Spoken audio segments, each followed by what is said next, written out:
Hey guys, welcome back to the channel. It's Alicia Horning with Onyx and Sage Studios. Today we are going to talk about Lightroom and the organization system for your catalogs.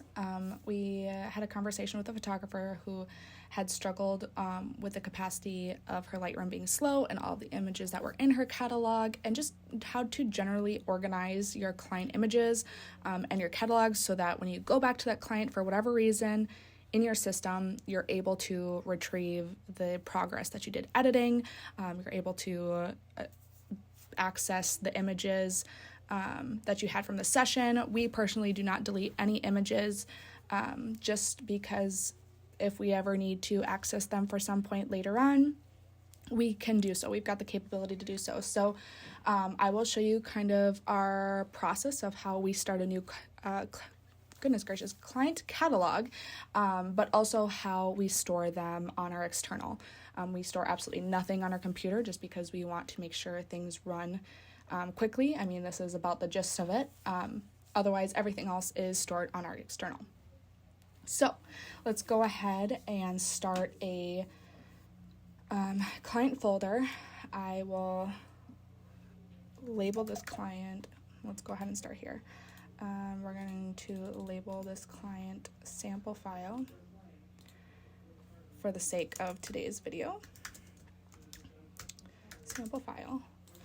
And then I'm going to open this and I'm going to label this raws. These are all of her raw images. I want to make sure that I have access to them and that they are separated from her actual gallery. So I'm going to make sure to do that. I'm going to take all of these files. Yes, there are quite a few. And then I'm going to transfer them over to this raws folder.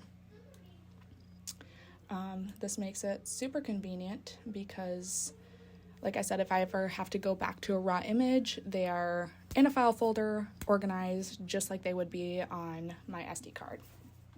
So this is going to take a hot second. So let's go ahead and start the CAT. I'm going to open up Lightroom. This is from a different client session, but we're going to start with the new catalog underneath File. We're going to open that. We're going to go for desktop. Usually I would drag this folder from the desktop into my external for the sake of this video and just it being easier to find it for the moment. I'm going to choose sample file. Then what I'm going to do is I'm going to make another folder inside this file and I'm going to label it CAT. This is going to be the Lightroom catalog. So if for whatever reason, if I need to re-edit or make any adjustments later on, I can go back into this catalog and it will have all of my progress saved for this specific client. So again, sample file, I'm going to label that CAT for here and make that. I'm going to skip backing up this time. I usually do backup. But because I've just accessed that client gallery and everything's delivered, I'm going to skip that for the moment. Let's go ahead and I'm going to come back when this is done here. One eternity later. Okay, so now we're back. I closed out of the SD card file and here are all of the images, the raw images in the RAWs file. In the sample file. So all of the raws are now in the raws file. Now I'm going to go back into Lightroom and I'm going to import the images from the file into Lightroom. Now I want to err you on the side of caution. Do not pull them from the SD card because when you go back, or if you were to go back later on, you're going to find that once you go back into Lightroom, the images will not be found.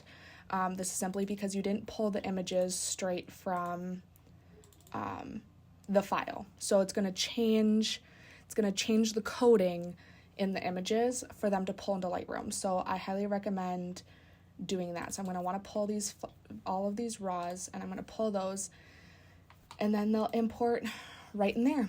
And it should be a good done deal. You should be good to go.